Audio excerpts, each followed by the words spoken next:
오늘은 하나님이 주신 축복의 산지라는 제목으로 말씀을 나누고자 합니다.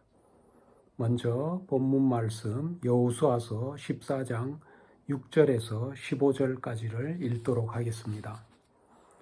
그때 유다 자손이 길갈에 있는 여호수아에게 나오고 그니스 사람 여분네 아들 갈렙이 여호수아에게 말하되 여호와께서 가데스 바네아에서 나와 당신에게 대하여 하나님의 사람 모세에게 이르신 일을 당신이 아시는 바라.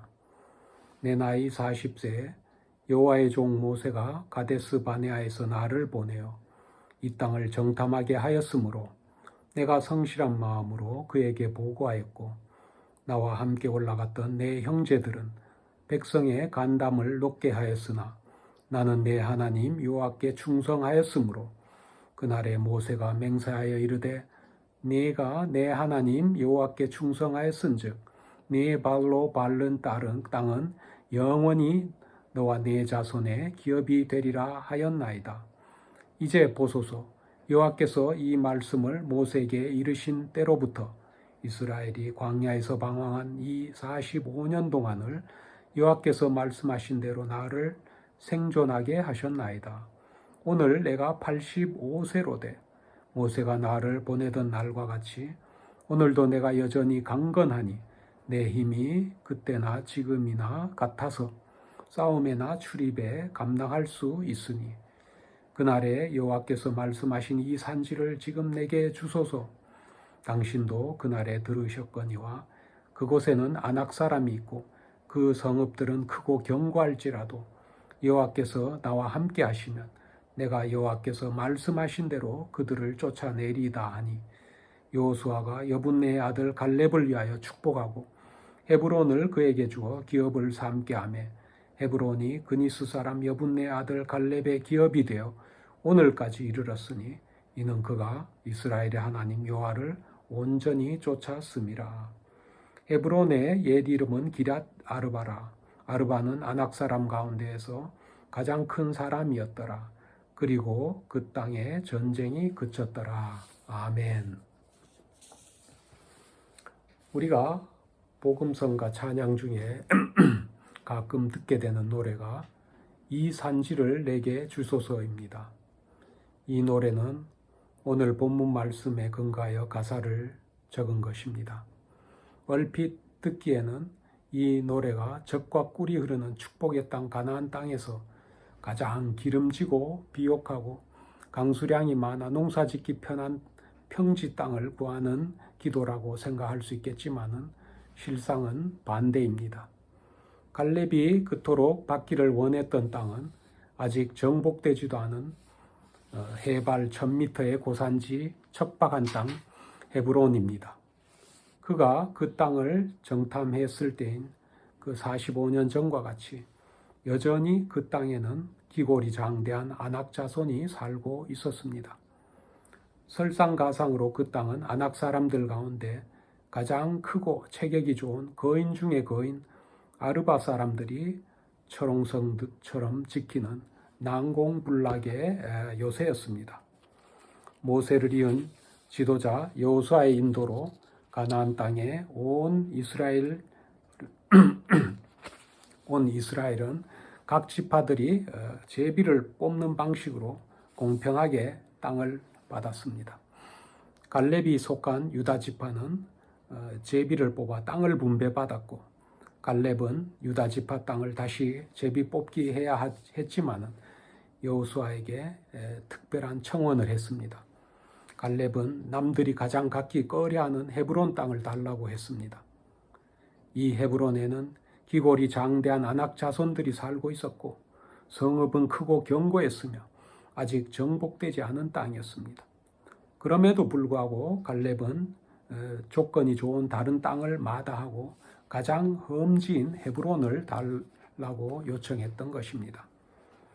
45년 전 처음 정탐꾼이 되면서 받은 하나님의 약속과 비전을 붙들고 살아온 갈렙은 85세의 고령이지만 정복하기 쉬운 땅 대신에 험지 중에 험지인 헤브론 땅을 바라보면서 여호수아에게 그 그날에 여호와께서 말씀하신 이 산지를 지금 내게 주소서라고 요청합니다. 갈렙은 45년 전 자신이 정탐꾼으로 모세에게 보고했던 기억을 회상합니다. 이스라엘이 출애굽하고 2년이 지나 모세는 가나안 땅으로 들어가는 관문인 가데스 바네아에서 각 지파별로 지휘관을 뽑아서 40일 동안 가나안 땅을 정탐하고 돌아오게 합니다. 12명의 정탐꾼들은 40일 동안 구석구석 가나안 땅을 정탐하고 그리고 그들이 얻은 포도송이와 석류와 무화과를 메고 가데스 바네아로 돌아왔습니다. 이들은 한 목소리로 그 땅은 과연 하나님께서 말씀하신 대로 젖과 꿀이 흐르는 땅이라고 하면서 그 땅의 과일을 보여줍니다. 그러나 정탐꾼들의 의견은 둘로 나뉘었습니다. 여호수아와 갈렙은 우리가 올라가서 취하기만 하면 능히 이기리라고 말했습니다. 그러나 부정적인 10명의 정탐꾼은 그 땅을 정복하는 것은 불가능하며 고 말했고 왜 불가능한지 그 이유를 세세히 밝혔습니다. 그 땅에 사는 사람들은 강하고 그들의 도시는 경계가 철저하고 설상가상으로 거기서 거인족인 아낙 자손을 보았다는 것입니다. 뿐만 아니라 아말렉 사람, 여부스 사람, 아모리 사람, 가나안 사람들이 여러 곳에 흩어져 살고 있다는 것입니다. 이런 부정적인 보고를 접한 백성들은 놀라서 소란을 피우기 시작했습니다.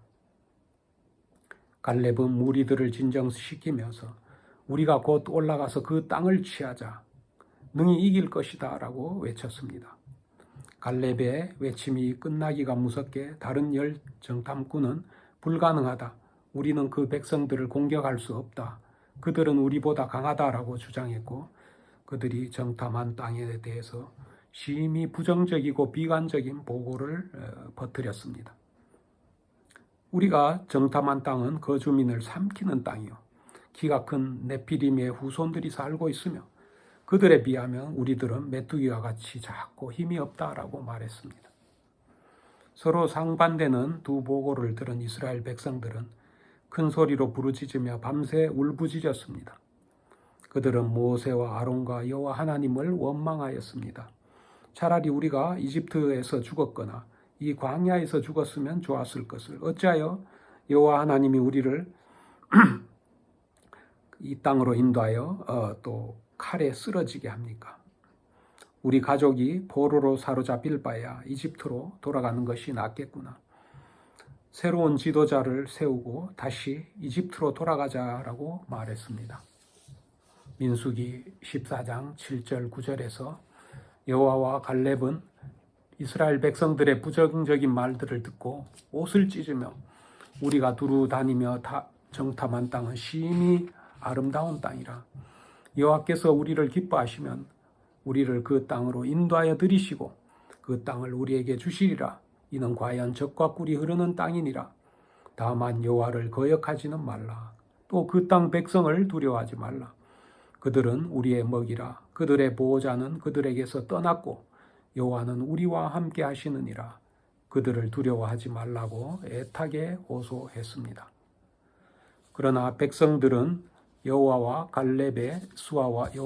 갈렙의 말을 듣지 않고 도리어 돌을 들어 치려 하였고 바로 그 순간에 여호와의 영광이 성막에 나타났고 하나님은 그 자리에서 이스라엘 백성의 불신앙을 책망하셨습니다.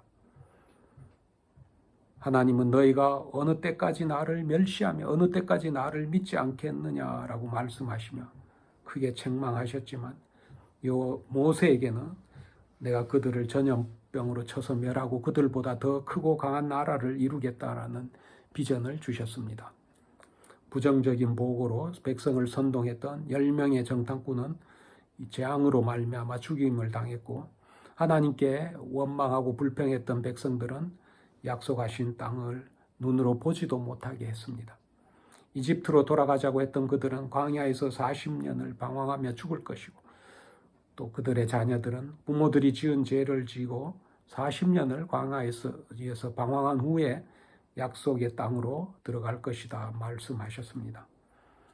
하나님의 말씀대로 40년 광야 생활을 마친 이스라엘은 요단강을 건너 가나안으로 들어왔습니다. 그리고 5년간의 정복 전쟁으로 확보한 땅을 제비 뽑아서 분배하게 되었습니다. 여호수아가 각 지파의 경계를 나눌 때 아직도 상당한 지역의 땅은 정복되지 않은 채 남아 있었습니다. 그러나 하나님은 내가 그들을 이스라엘 앞에서 쫓아내겠다라고 약속하셨습니다. 오늘 말씀은 갈렙이 45년 전 가나안 정복의 꿈이 10지파 지휘관의 반대로 좌절되었던 그 가데스 바네아에서 겪은 일을 회고하며 하나님께서 약속하셨던 상급을 주실 것을 간청하는 그러한 장면입니다. 갈렙으로 하여금 가나안 땅에 대한 정복 의지를 불태우게 하였던 헤브론 산지는 이스라엘 백성들을 절망과 공포로 몰아넣었습니다. 그러나 하나님은 갈렙에게 내가 나의 하나님 여호와를 온전히 쫓았으니 내 발로 밟는 땅은 영영이 너와 내 자손의 기업이 되리라라고 약속하셨습니다. 하나님의 약속을 믿고 조금도 흔들림이 없는 그 믿음을 45년간 지켰던 그 갈렙의 믿음이 우리에게 주는 교훈을 함께 나누고자 합니다. 먼저 신앙이란 하나님이 주시는 비전을 소중히 여기고 지키는 것입니다. 갈렙은 땅을 주신다고 약속한 하나님이 45년간을 광야에서 헤매게 하셨지만 조금도 실망하거나 하나님의 약속을 의심하지 않았고 그날에 약속하신 이 산지를 내게 주소서라고 믿음을 고백합니다. 갈렙이 85세가 되도록 40세의 기력을 유지할 수 있었던 것은 하나님의 약속을 믿고 하나님께서 주신 비전을 의지하였기 때문입니다. 그가 지금 여호수아 앞에 나오기까지 그는 크고 많은 고난의 길을 걸어왔습니다. 갈렙이 지나왔던 그 광야는 한 곳에 정착해 농사를 지을 수 있는 것도 아니고 끊임없이 이동해야 했습니다. 물과 양식이 풍부하지 않아서 이스라엘 백성들은 광야길을 걸으면서 불평하고 괴로워했습니다. 다베라에서는 백성들이 악한 말로 원망을 하자 하나님이 심히 노하셨고 불을 보내 그 진영의 끝을 사르게 하셨습니다. 또한 백성들이 홍해길을 지나서 에돔을 지날 때 백성들이 또 원망합니다. 백성들이 하나님과 모세를 원망하고 이집트에서 인도해내서 광야에서 죽게 한다라고 불평합니다. 불평이 심해지자 하나님은 불뱀을 보내서 그들을 물게 합니다. 많은 사람들이 죽기 시작하자 모세는 하나님께 기도합니다. 하나님은 모세에게 장대 높은 곳에 놋으로 불뱀 모양을 만들어 매달라라고 말씀하십니다. 불뱀에 물린 자들은 그것을 볼 때 나을 것이다 라고 약속하십니다. 모세는 급하게 불뱀 모양을 만들어 장대에 매달고 사람들을 바라보게 합니다. 불뱀에 물린 자들이 놋뱀을 보자 모두 살아나게 되죠. 이후에 이스라엘 백성들이 모압 여자와 음행하는 일이 일어납니다. 모압 여자들이 자신의 신들에게 제사할 때 이스라엘 남자들 청하에 함께 먹고 음행을 저지릅니다. 지도자들이 앞장서서 음행함으로 전염병이 일어났고 한꺼번에 24,000명이 죽기도 했습니다. 이처럼 갈렙은 이스라엘 민족과 함께 여러 시련과 고난을 겪었고 이제 45년의 긴 세월이 흘러서 85세가 되었으니까 이후로는 평탄한 길을 걸으며 여생을 편안히 살고자 할 수도 있었을 것입니다. 그러나 하나님 약속에 대한 갈렙의 믿음은 조금도 변함이 없습니다. 갈렙은 눈에 보이는 것을 그대로 생각하고 말한 것이 아니라 하나님이 주시는 약속과 하나님이 주신 비전으로 생각하고 말을 했습니다. 하나님은 이스라엘 백성들에게 가나안 땅을 너희에게 주겠다고 분명히 말씀하셨습니다. 한 번, 두 번도 아니고 여러 번 계속해서 말씀하셨습니다. 가나안 땅을 주시겠다는 것은 그 땅에 살고 있는 모든 족속들과 싸워서 반드시 승리하게 해주시겠다는 것입니다. 이스라엘의 형편과 처지와 관계없이 이스라엘이 비록 그들에 비하여 메뚜기와 같을지라도 그들이 아무리 기고를 장대한 거인일지라도 이스라엘은 승리할 것입니다. 이것이 바로 하나님의 약속이자 계획입니다. 갈렙은 하나님의 생각과 약속을 조금도 의심하지 않았기에 가장 험지인 헤브론을 선택했고 결국 하나님의 약속대로 헤브론을 정복하게 되는 것입니다. 많은 사람들이 목표와 계획을 세우지만 중도에 좌절하고 포기하는 경우가 많이 있습니다. 사람들이 꿈을 포기하는 이유는 꿈이 눈으로 볼 수 없거나 또 구체적이지 않고 막연하기 때문입니다. 그렇기 때문에 꿈을 가지고 있지만 성취에 대한 의심을 하고 어려움을 만날 때 쉽게 포기하게 되는 것입니다. 지금으로부터 70년 전인 1952년에 여성으로는 처음으로 수영해서 그 영국 도버 해협 횡단에 도전했던 그 플로렌스 체드윅이란 선수가 있었습니다. 그녀는 해협을 횡단하기로 도전하는 날 그 바다는 얼음과 같이 차가웠고 안개는 짙어서 한 치 앞이 보이지 않았습니다. 상어떼가 그녀 주위를 맴돌고 있었고 또 그녀는 바다의 혹독한 그 추위에서 싸우면서 수영을 했습니다. 그러나 그녀 눈에 보이는 것은 안개뿐이었습니다. 그녀는 포기할 생각이 없었지만은 두려움과 예측할 수 없는 불안에 휩싸여서 얼마 못 가 중도에 포기하고 말았습니다. 그러나 그녀는 이 일로 절망하거나 좌절하지 않았고 2달 뒤에 다시 도전을 했습니다. 여전히 바닷물은 차가웠고 주변에 상어떼도 있었고 거센 파도도 끝없이 밀려왔지만은 결국 그녀는 남자 수영 선수가 세운 기록을 2시간이나 단축하는 그 쾌거를 이루면서 성공했습니다. 지난번에 실패했던 그녀가 어떻게 2달 만에 성공할 수 있었을까요? 그녀의 성공 비결은 의외로 간단했습니다. 그녀는 성공에 대한 확신과 그 비전을 가졌기 때문입니다. 실패한 다음 그녀는 자신이 도착할 프랑스 그 연안으로 가서 자신이 도착해야 할 모습을 사진으로 찍으면서 마음껏 주변을 거닐었습니다. 그리고 2달 후 그녀가 다시 도전할 때는 목적지인 프랑스 연안의 아름다운 사진을 꺼내보면서 그래, 조금만 더 가면 이 아름다운 곳에 도착할 수 있을 거야 라고 스스로를 격려하면서 어려움과 위기에 처할 때마다 힘을 냈던 것입니다. 이와 같이 우리가 험난한 세상을 살다 보면 힘에 겨운 인생의 무게를 느끼고 또 두려워하기도 하고 넘어질 때도 있기 마련입니다.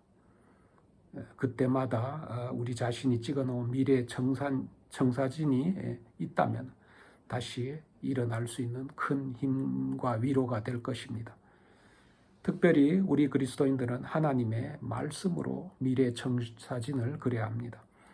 하나님 말씀에는 힘과 능력이 있습니다. 하나님은 말씀으로 세상을 창조하셨죠. 때로는 우리가 세상을 살면서 거대한 난공불락의 여리고성을 만날 때가 있습니다. 세상 사람들과 비교해서 그들은 거인과 같고 나는 심히 메뚜기와 같음을 느끼게 됩니다. 그때 내가 심히 약하고 지금까지 알지 못했던 내 삶의 방식에 문제가 있음을 알게 되고 다람쥐 쳇바퀴처럼 돌아가는 일상에 힘들고 지쳐 있음을 알게 됩니다. 그렇지만은 바로 그때가 하나님의 은혜를 체험할 수 있는 절호의 기회입니다.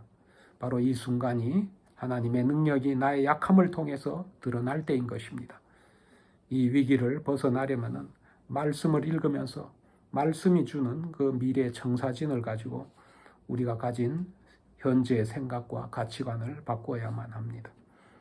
우리가 직장 생활을 하고 또 우리 자녀들을 믿음으로 양육하는 것과 학교에서 학업을 이루는 일, 그 일들 어느 하나 쉬운 것은 없습니다. 어려움에 처해 있지만은 그러나 실망할 필요는 없습니다. 시편 59편 16절에는 주님은 나의 요새이시며 환난 날에 피난처라고 말씀하셨습니다. 어려움과 고난을 통해서 하나님의 은혜를 체험하고 피난처 되시는 하나님의 능력을 깨닫게 될 것입니다. 우리 삶의 여정이 힘들고 어렵지만은 그 과정 속에서 우리는 하나님의 은혜를 체험하고 하나님의 능력에 감사하게 될 것입니다. 그리스도인들은 누구나 다 하나님의 은혜를 사모하고 간절히 받기를 소망합니다. 그러나 내가 강할 때는 하나님의 은혜가 주어지지 않습니다. 사람들은 누구나 다 강하려고 합니다. 자신의 힘으로 강해진 사람에게 그러나 하나님의 은혜가 임하지는 않죠. 노력하여 가진 것이 많고 지식이 풍부하고 재산이 많고 권세가 많아서 자기 힘과 공로를 자랑하는 사람에게는 하나님 은혜가 주어질 수가 없습니다. 그러나 연약한 사람, 아무것도 할 수 없는 사람, 부족한 것이 많은 사람이 하나님의 은혜를 체험하게 됩니다. 그러므로 예수 그리스도 안에서 우리의 연약함은 부끄러운 것이 아니라 하나님이 주신 선물입니다. 우리의 연약함을 통해서 하나님의 능력이 드러나는 것입니다. 둘째로 신앙이란 하나님의 그 약속의 말씀을 믿고 내가 먼저 앞장서는 것입니다. 나이를 생각하고 외부 환경을 생각하고 이득과 손실을 계산하고 상황의 유불리를 따지면 망설이게 되고 아무것도 할 수가 없습니다. 내가 하지 않으면 다른 사람이 어떻게 하겠지라고 또 기다리면 안 됩니다. 갈렙은 다른 사람이 꺼리는 그 헤브론 땅을 여호수아의 간청에 의해서가 아니라 앞장서서 자원하여 선택했습니다. 신앙은 억지로 하거나 마지못해서 하는 것이 아니라 나를 위해 구원해 주신 그 은혜에 감사하여 그 부르심에 하나님의 부르심에 응답하는 것입니다. 하나님은 성전에서 기도하는 이사에게 나타나셔서 당신의 영광을 보여주셨습니다. 하나님이 내가 누구를 보내며 누구를 위하여 갈고 말씀하시자 이사야는 내가 여기 있나이다 나를 보내소서라는 고백을 하게 됩니다. 이사야는 예배를 통해서 하나님을 경험했고 하나님의 부르심에 응답하는 삶을 결단했습니다. 이사야는 예배 가운데 하나님을 뵙고 자신이 죄인이라는 사실을 깨닫습니다. 이사야가 하나님을 보았을 때 그의 가슴을 때리며 그로 하여금 죽음을 느끼게 한 것이 바로 자신은 죄인이라는 사실입니다. 이 고백은 하나님을 경험한 사람들 모두의 공통된 고백입니다. 하나님 앞에서 나는 죄인이라는 것입니다. 그냥 죄인이 아니라 바로 죽어야 할 그러한 죽을 수밖에 없는 죄인이라는 것입니다. 이사야는 죽어야 될 죄인이지만 죽지는 않았습니다. 왜냐하면 그의 죄가 용서함을 받았기 때문입니다. 하나님을 섬기는 스랍 중 하나가 제단에 핀 숯을 가지고 그의 입에 대어서 그의 부정한 입술을 정하게 한 것입니다. 부정한 입술이 정하게 되었다는 것은 이사야가 바로 죄를 사함을 받게 되었다는 의미입니다. 이어 이사야가 하나님의 부르심에 응답하게 됩니다. 누가 우리를 위하여 갈고라는 하나님의 음성에 조금도 망설임 없이 제가 여기 있습니다. 저를 보내주세요. 하나님 제발 저를 보내주세요라고 이사야는 간청했습니다. 이사야는 죽을 수밖에 없는 죄인이 다시 살아나게 되었고 죄로 말미암아 하나님의 진노의 심판에 있어야 할 사람이 다시 그 정결하게 되었음을 깨닫고 그가 변화되었습니다. 용서받고 새 삶을 얻은 이사야는 변화될 수밖에 없었습니다. 죽음의 죄를 용서받고 나니까 그 구원해 주신 그 은혜에 보답하고자 여호와 하나님을 위해 살고자 결단하게 되었고 그리하여 이사야는 조금도 주저없이 사명을 받게 되는 것입니다. 지금 우리의 현재 신앙의 모습은 어떠합니까? 아직도 마지못해 억지로 습관적으로 주님께 예배를 드리고 있지는 않은지요? 우리가 예배를 억지로 혹은 마지못해 드리고 있다면 아직 우리가 진정으로 주님을 만나지 못했기 때문입니다. 우리의 예배가 형식과 의식에 치우친 하나의 습관이라면 우리는 주님이 주시는 사명을 받을 기회조차 얻지 못할 것입니다. 예레미야서 7장에 보면 당시 유다 백성들은 형식적인 예배를 드렸습니다. 성전에 와서 제사를 드리고 제사를 드리면 자신들의 죄가 용서받는 줄로 알았습니다. 그러나 형식적인 제사로는 우리의 죄를 용서받을 수는 없습니다. 하나님은 진정으로 드리는 예배를 기뻐 받으십니다. 유다 백성들은 성전에 예배를 드리러 가는 것으로 자신의 의무를 다 했다라고 생각했습니다. 그러나 그러한 행위는 하나님 앞에서 하나님이 싫어하시고 미워하시는 죄를 더 덧붙일 뿐이었습니다. 유다 백성들은 이사야 선지자와 같은 하나님의 구원의 은혜를 경험하지 못하였기에 성전에 올라가서 예배 순서에 따라 형식적으로 회개를 하였고 성전 밖에 나가서는 곧바로 이전 행실로 돌아가서 악을 행했던 것입니다. 그러나 하나님이 원하시는 예배의 모습은 형식적인 회개가 아니라 진심으로 자신이 죄인임을 깨닫고 애통해하면서 두 번 다시 같은 잘못을 반복하지 않는 믿음의 사람으로 변화되는 것입니다. 믿음의 길은 쉽고 평탄한 길만 있는 것이 아닙니다.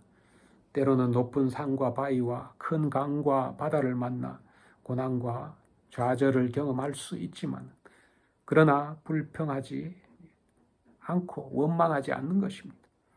억지나 두려움으로 그 길을 선택하는 것이 아니라 자원하는 마음으로 선택해서 묵묵히 그 길을 걸어가는 것입니다.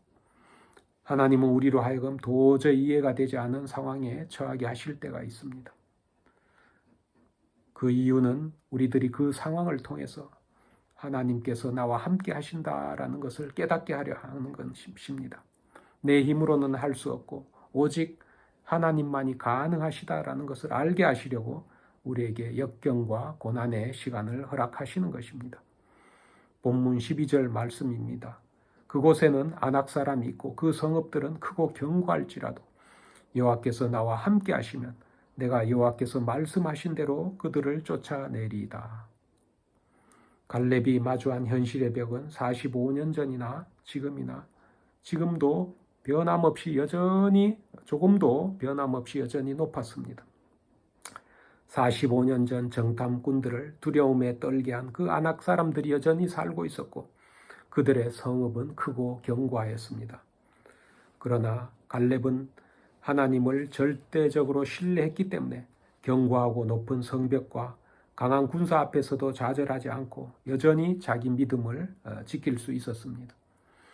하나님이 85세인 자신에게 40세의 기력을 주신 것은 하나님이 나를 귀한 하나님의 일에 쓰시려고 허락해 주신 것이다 라고 생각했던 것입니다.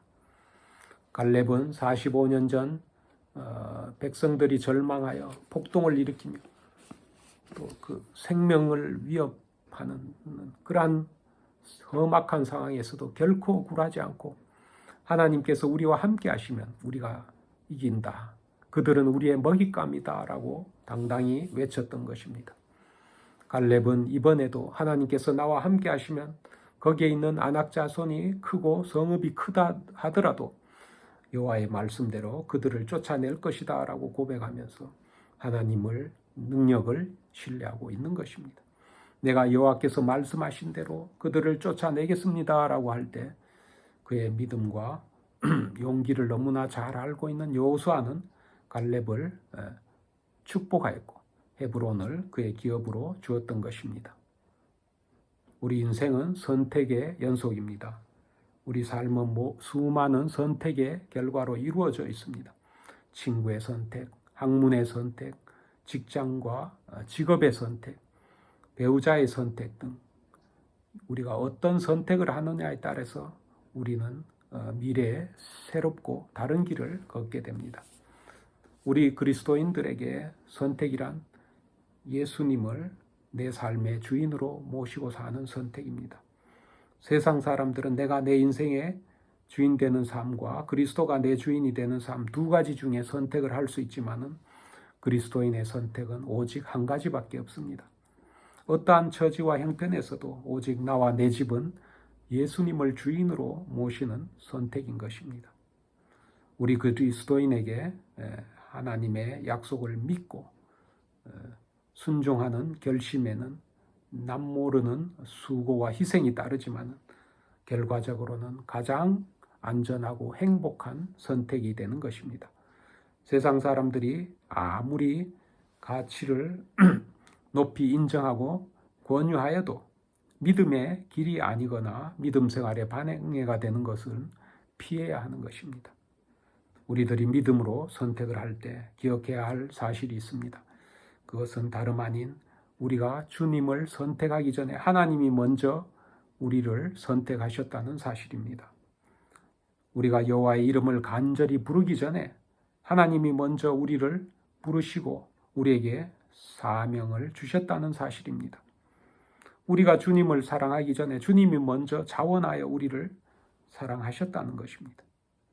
주님이 우리를 향한 그 선택과 사랑에 늘 감사하는 믿음의 일꾼들이 되시기를 주님의 이름으로 축원드립니다.